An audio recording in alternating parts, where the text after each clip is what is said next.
Assalamualaikum warahmatullahi wabarakatuh. Perkenalkan, nama saya Yuni Rostiani, NPM 1921220009.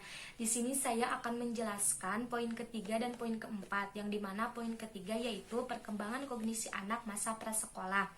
Anak prasekolah umumnya terampil dalam berbahasa. Sebagian dari mereka senang berbicara, khususnya dalam kelompoknya.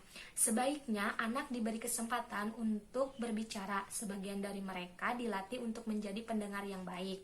Kompetensi anak perlu dikembangkan melalui interaksi, minat, kesempatan, mengagumi, dan kasih sayang.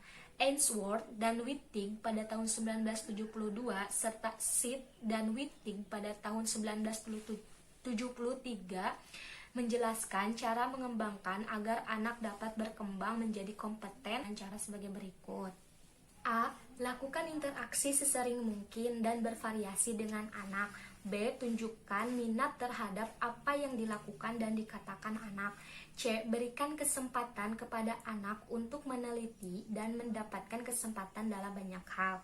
D. Berikan kesempatan dan dorongan maka untuk melakukan berbagai kegiatan secara mandiri.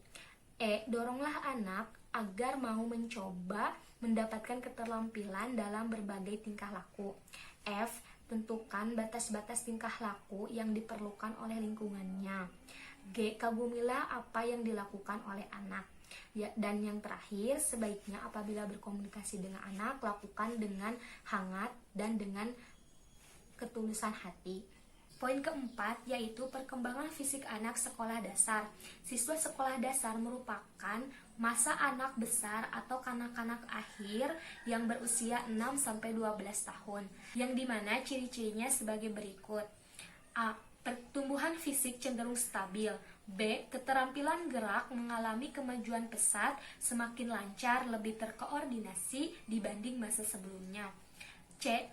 Gerak dasar merupakan gerak yang dilakukan oleh anak. D. Anak laki-laki lebih unggul daripada anak perempuan dalam melakukan aktivitas yang melibatkan otot besar. E. Kebutuhan untuk selalu bergerak perlu bagi anak karena untuk menyalurkan energi. Dan yang terakhir, ada perbedaan bentuk fisik dibandingkan pada masa sebelumnya. Baik, di sini saya akan menjawab pertanyaan Fitri Rahmatillah, NPM 1921220026. Pertanyaannya adalah sebagai berikut.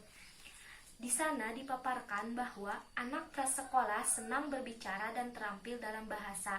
Lantas bagaimana usaha kita sebagai pendidik untuk menerapkan bahasa yang baik pada anak, sementara anak prasekolah cenderung hanya menjiplak atau menuruti yang ada di lingkungannya? Bagaimana jika lingkungan tersebut banyak mengajari atau mencontohi dengan bahasa yang kasar atau tidak baik? Dan apakah bahasa yang diterapkan anak akan berdampak pada karakter si anak?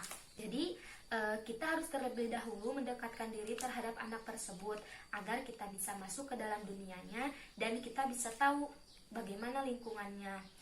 Jika lingkungannya tidak baik, kita memberi arahan pada anak tersebut secara perlahan-lahan dan menunjukkan ke lingkungan yang lebih baik, serta memberikan arahan agar memilih teman yang baik, agar tidak terjadi atau mencontohi bahasa yang tidak baik tersebut. Selanjutnya, apakah bahasa yang diterapkan anak akan berdampak pada karakter si anak? Tentu saja bisa.